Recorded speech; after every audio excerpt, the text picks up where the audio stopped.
셰익스피어의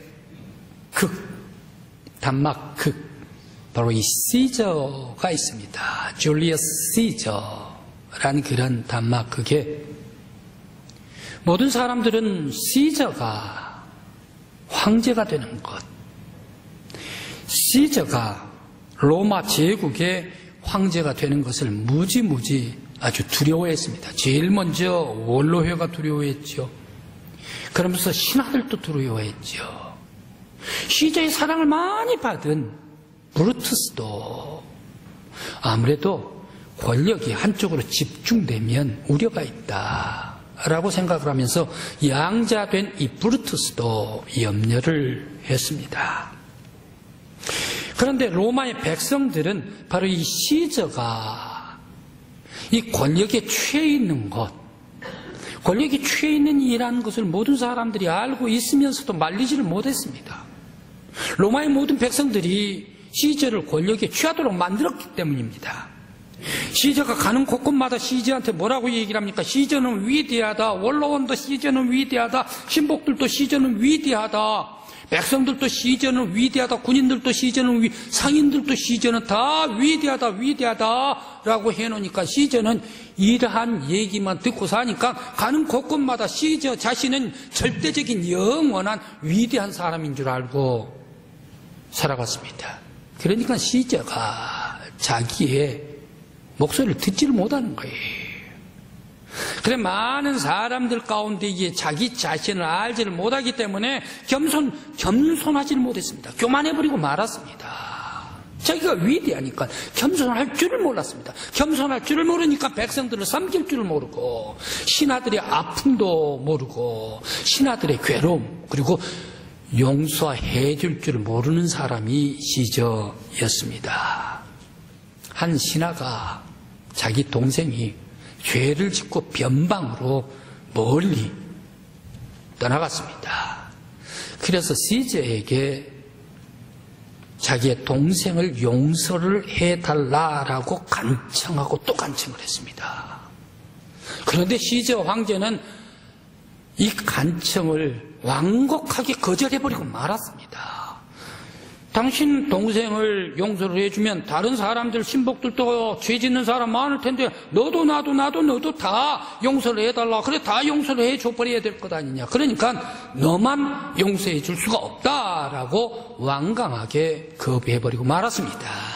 그때에 이 신복이 일어나 칼을 품고 있던 칼을 빼들고 시저를 찔러버렸습니다. 이 시저를 찌를 때에 그것이 신호가 되어서 많은 이 황제 시저를 죽이자라고 영모에 함께 거사했던 사람들이 너도 나도 일어나서 시저를 칼로 찔러버렸습니다. 최후에 그가 사랑했던 브루투스마저도 시저를 찔러버립니다. 그때에 난자당에 죽어가는 이 시저가 뭐라고 얘기를 합니까? 브루투스, 너마저도 바로 이 한마디 외마디를 남기면서 죽고 말았습니다. 브루투스는 이렇게 얘기를 합니다. 시저는 위대했습니다. 그는 나를 사랑했습니다. 나도 시저를 사랑했습니다. 그러나 시저가 권력에 취해서 모든 백성들을 다 노예로 만들어버리고 모든 백성들을 무시할까 싶어서 나는 백성들을 구하고 나라를 구하기 위해서 그를 찔렀습니다 라고 얘기를 했습니다. 그때 또 안토니오가 나왔습니다. 시저는 백성들을 위한 사람이었습니다 라고 연설을 하니까 시저를 찔렀던 모든 사람들은 전부 다 튀어버리고 말았습니다. 다시 삼두 정치가 시작이 되었습니다. 이렇듯 로마 황제의 궁궐에는 배반이요 또 암투가 있고 죽이고 찌르고 그러면서 죽고 피 흘리는 곳이 바로 이 로마의 황제의 궁궐이었다라는 사실입니다. 오늘의 성경의 본문 말씀은 두 가지 사람이 나타나고 있습니다. 두 종류의 성품이 대비되고 있습니다. 바로 그 사람들은 첫 번째 동방박사와 같은 사람, 두 번째 헤롯 왕과 같은 사람이 있습니다. 동방 박사는 아기께 경배를 했습니다. 그러면서 예물을 드립니다. 헤롯 왕은 아기를 배척해버립니다. 아기를 죽이려고 칼을 보냅니다. 엄청난 이 계시에 순종하는 사람, 계시를 배척하는 사람, 바로 이 두 부류가 나오고 있습니다. 순종하는 사람과 배척하는 사람이 얼마나 차이가 많은가, 어마어마하게 차이가 많이 나는 것을 볼 수가 있습니다.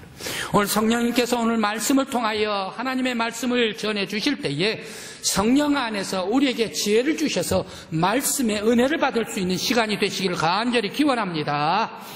오늘 성경의 본문 말씀에 왜 이 동방 박사들은 베들레헴에서 이 아기 예수 그리스도를 경배를 하고 나서 그 다음에 바로 고국으로 직행해서 돌아가 버리고 말았을까 생각을 해봅니다. 어떤 면에 있어서 이 동방 박사들에게 유대인의 왕이 나시겠다라는 그 베들레헴을 알려준 사람은 헤롯 대왕 아닙니까?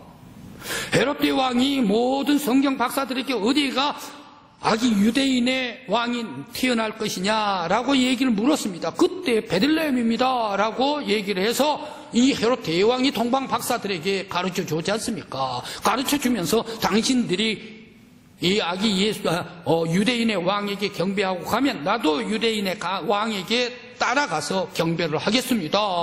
돌아와서 나에게 가르쳐 주십시오 라고 이렇게 얘기를 했음에도 불구하고 왜 동방 박사들은 그 길로 고국으로 직행해서 가버리고 말았을까 생각을 해봅니다. 그런데 왜 이 헤롯 왕은 화가 잔뜩 나가지고 이 화풀이를 2살 이하의 어린 아이들에게 해버렸을까 생각을 해봅니다. 아무렴 헤롯은 국가의 왕이기 때문에 왕은 어떻게 해야 됩니까? 백성들이 위기에 있을 때 그 사람을 지켜줘야 됩니다. 백성들이 죽을 고비가 있을 때 그 사람들을 다시 살려내야 하는 것이 왕이에요. 백성들 위에서 사는 사람들이 높은 권력자요, 왕 아닙니까? 그런 유대인의 왕이었음에도 불구하고 왜 이 헤롯 왕은 베들레헴의 유대인들의 백성 어린 아이 2살짜리 이하 아이들은 모두가 다 칼로 죽여버렸을까? 마치 봄꽃의 소담스러운 목련꽃 깨끗한 배곡 아닙니까? 2살짜리 이하 아이들, 갓난 아이들 그 살길이 얼마나 포들었고 부드럽고 배곡보다 더 깨끗한 피부의 살결이 바로 이 아기들, 갓난 아기들 아닙니까? 그 갓난 아기들에게 칼로 목을 쳐가지고 깨끗한 그 피부가 핏빛으로 물들게 만들었을까 생각을 해봅니다. 박사들 온 우주를 움직이는 창조주 하나님의 계시를 받들어서 순종했기 때문에 유대인의 왕에게 황금을 드리고 또 유향을 드리고 몰약을 드리고 경배를 했습니다.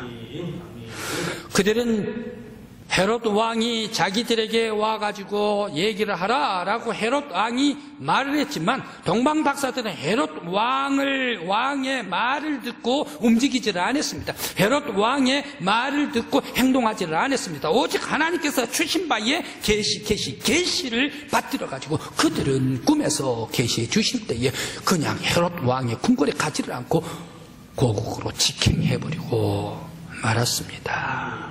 박사들은 오직 하나님께서 계시 주실 때 계시에 순종하는 사람들이 박사들이었습니다. 그런데 헤롯 왕은 왜 이 갓난아기를 화풀이하면서 목을 베어서 쳐버렸을까?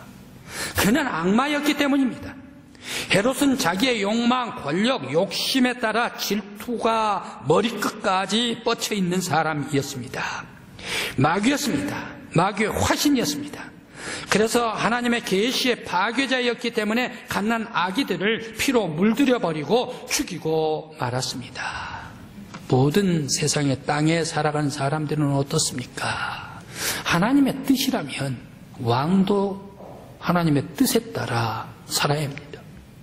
대신들도 하나님의 뜻에 따라, 백성들도 군인들도 하나님의 뜻에 따라, 온 세상 모든 사람들은 전능하신 창조주 하나님의 뜻에, 계시에 따라 살아가야 하는 사람들이 온 세상 왕이요, 고관이요, 군인들일 것입니다. 그런데 헤롯 왕은 어떻습니까? 하나님의 계시의 뜻이 나타났지만 계시를 무시해버렸습니다. 계시를 배척해버렸습니다. 계시를 깨뜨려버린 사람이 헤롯 왕이었습니다. 오늘 성경의 본문 말씀에서 이 계시의 핵심은 무엇입니까? 유대 땅 베들레헴의 아기가 탄생했다. 그 아기가 메시아다. 메시아, 하나님의 아들이다. 하나님의 아들, 그 메시아가 온 세상의 구원주로 이 세상에 오셨다. 모든 세상 사람들은 왕도, 그리고 군인도, 고관들도, 관료들도, 백성들도, 서민들도, 온 세계 모든 거민들은 어린 양 메시아 왕의 왕께 경배하고 찬양하라. 바로 이것이 오늘 계시의 핵심입니다. 왜 이런 계시를 주십니까? 바로 이 하나님의 아들 메시아가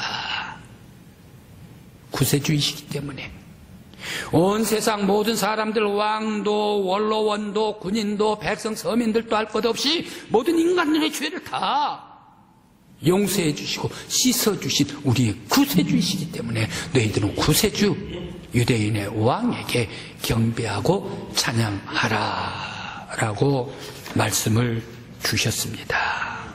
그러나 헤롯 왕은 어떻습니까? 계시를 보지를 못했습니다. 그의 영혼은 시기로 가득 찼습니다. 질투로 목에까지 가득 찼습니다. 내가 유대인의 왕인데 나 왜 얘? 우리의 가문 왜 얘? 우리의 며느리 왜 얘? 우리의 손자 며느리 왜 얘? 어떤 가문에서 유대인의 왕이 태어난단 말인가? 있을 수가 없단 말이야. 유대인의 왕의 가문 오직 헤롯 왕 자기 가문밖에 없다. 만일 다른 사람들이 유대인의 왕이다라고 그 싹수인이 보이면 모두가 다 죽여버려라. 바로 이것이 헤롯 왕의 욕심이요 질투였습니다. 시기였습니다. 그렇게 되기 때문에 베들레헴에 유대인의 왕이 나셨다라고 얘기를 들려줄 때에 바로 이 어린 갓난 아기까지 목베서 죽여버렸던 헤롯입니다. 참고로 여기 왜 이렇게 헤롯 임금님은 유대인의 왕이 나셨다라고 얘기를 하면 아주 머리가 돌아버릴 정도로 미쳐버리고 말았던가 생각을 해봅니다. 그 이유가 있습니다. 역사적으로 오늘 성경 말씀에 나타나지 않지만 역사적인 도움이 필요합니다. 헤롯 임금님은 지금 유대인의 왕으로 유대 나라를 통치를 하고 있습니다. 베들레헴을 통치를 하고 갈릴리를 통치하고 예루살렘을 통치를 하고 사마리아를 통치를 하고 있습니다. 그런데 또 어디까지 통치를 하고 있는가 하면 모압도 옆에 큰 나라 모압도 통치를 하고 있습니다. 이두메도 통치를 하고 있습니다. 저 그레고니까지 통치를 하고 있습니다. 다메섹까지 통치를 하고 있는 거대한 근동의 나라를 다 헤롯 임금님이 통치를 하고 있습니다. 그 중에 하나가 유대 나라라는 얘기. 바로 이 헤롯 임금의 출생은 어디 사람입니까? 이두메 사람입니다. 이두메 사람이란 얘기는 에돔 사람입니다. 에돔은 성경에 에서를 얘기를 합니다. 에서는 누구입니까? 야곱의 형제입니다. 바로 이 야곱의 형제 에돔 출신이 헤롯 왕입니다. 그런데 유대 나라는 어떤 사람들입니까? 바로 이 야곱의 후손들입니다.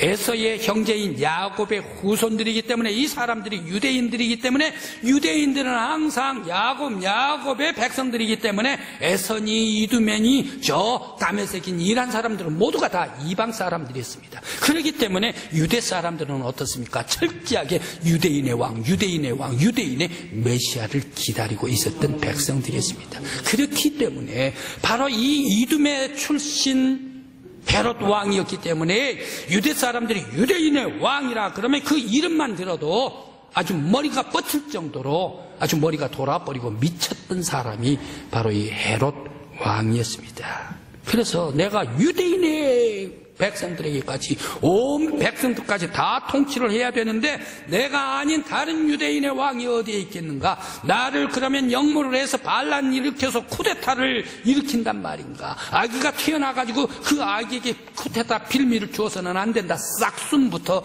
잘라버리라 라고 해서 베들레헴에 칼을 보내면서 군인을 보내면서 어린 아기들을, 갓난 아기들을 피로 얼룩지게 만들었습니다. 그는 마귀와 같은 악마의 화신이었습니다.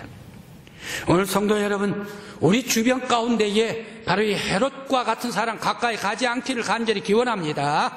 여러분들께서는 동방 박사와 같이 하나님의 거룩한 계시를 순종하면서 계시를 받들면서 하나님께 영광 돌리는 믿음의 사람, 저와 여러분들이 되시기를 간절히 기원합니다. 계시의 파괴자가 역사에 나옵니까? 성경에 나오더라고요. 성경에 나와요. 그 사람이 누구입니까? 로마 황제 네로 황제입니다. 바로 이 사람은 계시의 파괴자입니다. 그의 어머니는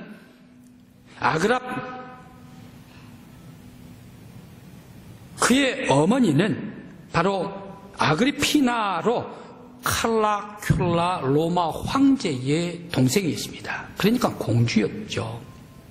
그런데 이 어머니 아그리피나가 헤롯을 낳고, 아들 헤롯을 낳고, 이 남편이 죽어버렸습니다. 헤롯의 아버지가 죽어버렸습니다. 아그리피나는 재혼을 했죠. 재혼을 했는데 누구와 재혼을 했는가 하면 당시에 왕인 황제인 글라우디오와 함께 재혼을 했습니다. 그래, 글라우디오는 누구인가 하면 어머니의 삼촌이에요. 그러니까 헤롯의 작은 외할아버지죠. 옛날에는 로마 황실 내에서 아주 근족 간에 결혼을 했습니다. 근친 간에 결혼을 했습니다. 그런데 이 아그리피나가 너무너무 예뻤기 때문에 그러한 근친 간의 결혼이 있었습니다. 그러니까 갑자기 황제가 아버지가 돼버리니까 왜 작은 할아버지가 자기 아버지가 돼버린 거예요. 헤롯의 아버지가 돼버린 거예요. 그렇게 해가지고 헤롯은 어떻게 됩니까? 바로 이 작은 할아버지 황제 글라우디오의 양자가 되어버립니다. 복잡한 가정 얘기는 다 잊어버리십시오. 헤롯 왕의 가문은 그렇고 그런 가문이었다라는 것만 여러분들이 아시면 되겠습니다. 그렇게 해서 처음에 이제 왕이 네로가 왕이 되는데, 네로가 처음에는 세네카가 철학자였기 때문에 세네카의 도움을 받아가지고 선정을 베풀었어요. 그런데 나중에 가다가 폭군이 되어버리고 맙니다. 그런데 폭군이 됐는데 어떻게 폭군이 됩니까? 여러분들이 한번 판단을 해보시기 바랍니다. AD 55년에 자기의 동생, 바로 이 브리테니쿠스라는 그 동생이 자기보다 3살 적은데, 이 3살 적은 이 동생이 그야말로 글라우디오 황제의 친자입니다. 자기는 서자지요. 왕의 암투를 벌이면서 자기가 왕이 됐지 않습니까? 바로 이 사람이 천적이 되니까 왕이 돼가지고 네로가 자기의 동생을 그냥 살해해버리고 맙니다. 그리고 또 59년에는 자기를 황제로 올려놓았던 자기 어머니 아그리피나, 이 사람을 또 자기 어머니를 살해해버리고 죽여버려요. 그리고 62년에는 자기 아내를 죽여버려요. 64년에는 로마 기름창고에다가 기름을 붙여가지고 방화를 합니다. 방화를 해가지고 로마에 점점 번져나가니까 이 헤롯이 그랬다라고 자기가 압박을 받으니까 이것은 기독교인이 했다라고 정가를 시키면서 기독교인을 아주 박해라고 죽였습니다. 그러면서 또 65년에는 이 자기의 스승 세네카까지 독살시켜버리고 맙니다. 그야말로 자기의 가족들, 자기 옆에 있는 사람들 전부 다 죽여버리고, 그리고 기독교인들마저도 전부 핍박을 하고 죽였던 사람이 네로 황제였습니다. 이 네로 황제는 어떻겠습니까? 기독교인들 핍박 여기에서 끝나지를 않습니다. 순교당한 기독교인들 죽은 시체로 어떻게 했습니까? 로마의 밤거리에 횃불을 밝히는, 죽은 시체로 횃불을 밝히는 그런 횃불용으로 기독교인들을 사용을 했던 사람들, 아주 끔찍한 길한 폭군이 네로 황제였습니다. 바로 이러한 사람들은 어떻습니까? 이러한 사람 엄청난 악의 화신입니다. 이 사람이 요한계시록에 등장을 하네요. 요한계시록에 바로 이 많은 사람들이, 기독교인들이 박해를 받습니다. 그런데 요한계시록에 두 짐승이 나타납니다. 두 짐승이 나타나는데 이 두 짐승 가운데의 첫 번째 짐승이 바로 이 네로 황제를 얘기를 합니다. 10뿔 달린 두 짐승이 있는데 그 첫 번째 짐승, 많은 예수 믿는 사람들을 죽였더라라고 나타나고 있습니다. 참으로 아주 폭군 중에 폭군이었습니다. 오늘날 바로 이 계시의 파괴자가 있습니까? 네로 황제와 같은 계시의 파괴자가 오늘날도 있을까요? 있습니다. 오늘날 적그리스도가 곧 계시의 파괴자들입니다. 오늘날에 있어서의 계시의 파괴자들은 옛날보다 훨씬 더 강하고 파렴치하게 무장해가지고 조직적으로 하나님의 뜻을 회방을 하고 예수 그리스도와 교회를 파괴를 하고 핍박을 합니다. 바로 이러한 사람들은 계시의 파괴자들입니다. 이러한 사람들은 누구입니까? 무신론주의자들입니다. 또한 무신론주의자들뿐만 아니라 요즘에 한참 얘기가 지금 온 세계로 번져나가고 있는데 그들은 누구입니까? 차별금지법을 외치고 있는 사람들.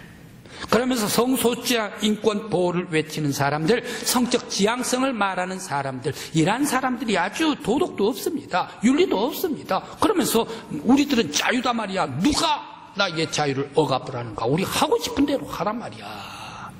그렇게 하는 것이 성적 지향성입니다. 무슨 얘기입니까? 여러분들은 남성, 여성 태어날 때에 남자로 태어났고 여자로 태어났지 않습니까? 그런데 이 태어난 하나님께서 주신 이 성을 무시해버리고 맙니다.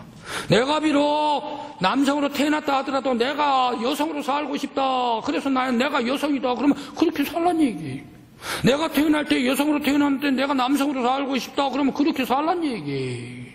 그래 하나님께서 정하신 이 성을 다 파괴해버립니다. 내가 남자로 살고 싶었는데 누가 나를 제한을 하나. 내가 여성으로 살고 싶다는데 누가 나를 무시하고 제한을 하느냐 말이야. 누가 나를 조소를 하느냐. 내 살고 싶은 대로 놔둬라 말이야. 내 자유다 라고 부르짖는 사람들이 성적 지향성, 자기성을 자기가 결정한다라는 얘기입니다. 이러한 사람들이 계시의 파괴자입니다. 하나님의 창조의 질서를 무너뜨린 사람들 아니겠습니까? 이러한 사람들의 공동체, 공동사회의 유익을 이러한 사람들은 책임을 지지를 않습니다. 그러면서 또 도덕도 없습니다. 윤리도 없습니다. 건강한 사회로서의 건설도 없습니다.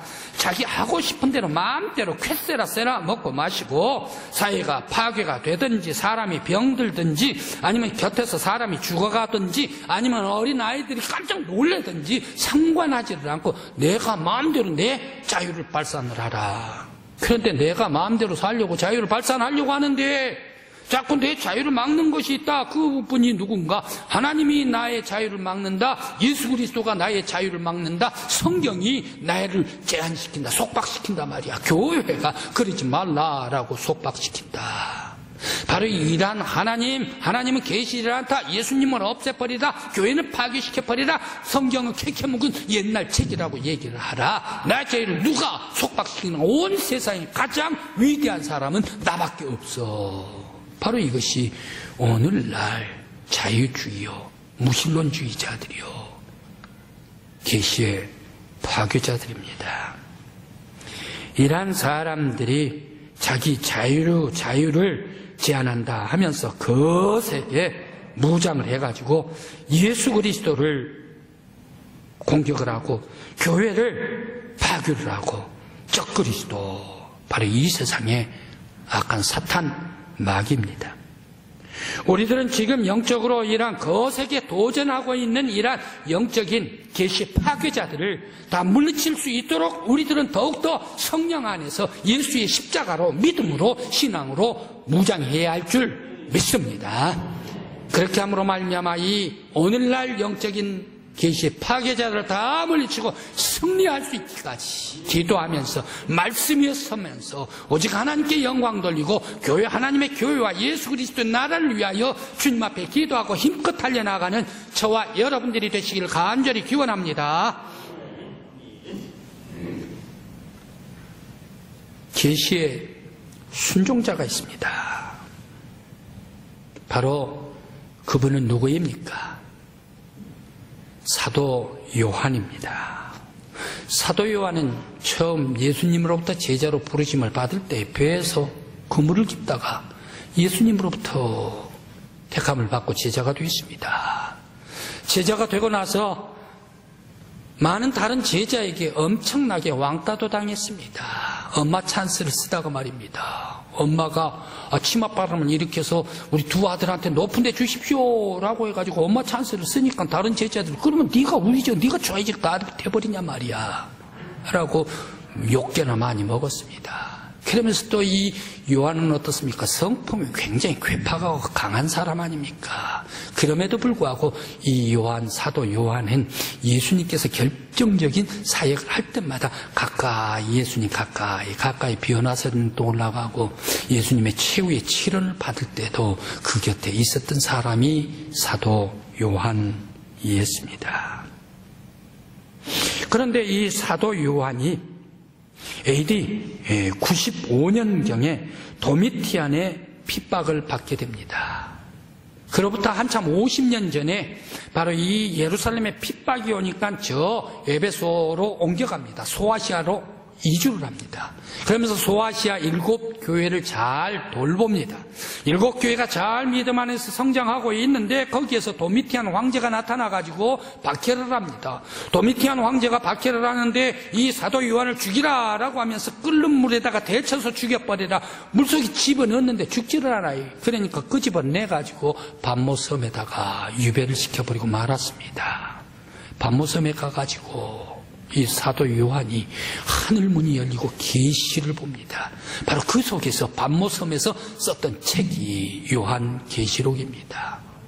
그 후에 또 다시 도미티안 황제가 죽었다라고 말을 듣고 에베소로 다시 돌아오게 돼서 에베소에서 성경을 또 쓰게 되는데 그 성경이 요한복음이요 요한서신이었습니다. 그런데 나이가 벌써 90세 이상 되신 노 사도 요한이 성도들 앞에 설교를 했습니다. 설교를 하는데 성도 여러분 서로 사랑하십시오라고 설교를 했습니다. 아주 지팡이 잡고 부추김 받고 강단에 올라가서 노 사도이께서 설교를 하는데 여러분 서로 사랑하십시오라고 설교를 했습니다. 그 다음 주에 또 설교를 합니다. 그 다음 주에 올라와서도 서로 사랑하십시오라고 설교를 합니다. 그 다음 주에 올라와서도 서로 사랑하십시다라고 설교를 합니다. 그러니까 성도들이 모두가 다 원망을 했습니다. 왜 사도 요한께서는 올라가기만 하면 사랑하라 반복 그 설교만 하십니까? 라고 원망을 했습니다. 그때 노 사도께서 이렇게 얘기를 합니다. 서로 사랑하는 것은 교회의 기초입니다. 그래서 서로 사랑해야 합니다. 서로 모든 성도들이 다 온 세상 사람들이 사랑할 때에 범죄가 없어집니다. 그렇기 때문에 서로 사랑해야 합니다. 라고 말씀했답니다. 바로 이 사랑을 외치다가 요한 사도는 사랑의 사도가 되었다라고 말합니다. 반모섬에서 요한계시록을 쓸 때 하늘에 계시가 열렸습니다. 하나님의 음성이 들렸습니다. 하나님의 보좌가 열리고 요한 사도는 성령의 이끌림을 받아가지고 계시를 받습니다. 하나님의 우레와 같은 음성 소리가 들렸습니다. 그때에 천군 천사가 찬양을 했습니다. 찬양을 할 때 그 앞에 24장로들이 다 앞에 나와가지고 엎드려서 화답하면서 찬양을 했습니다. 14만 4천 명 택함받은 성도들도 그 앞에서 화답하면서 찬양을 했습니다. 그뿐만 아니라 순교당에서 모든 옷에 핏빛이 나는 그러한 순교당한 사람들, 예수님 어린 양 예수께서 세마포 옷으로 갈아입히고 그들이 또 예수 그리스도 앞에 어린 양 앞에 찬양을 합니다. 그러면서 끝까지 핍박을 받음에도 불구하고 오직 예수 그리스도만을 붙잡고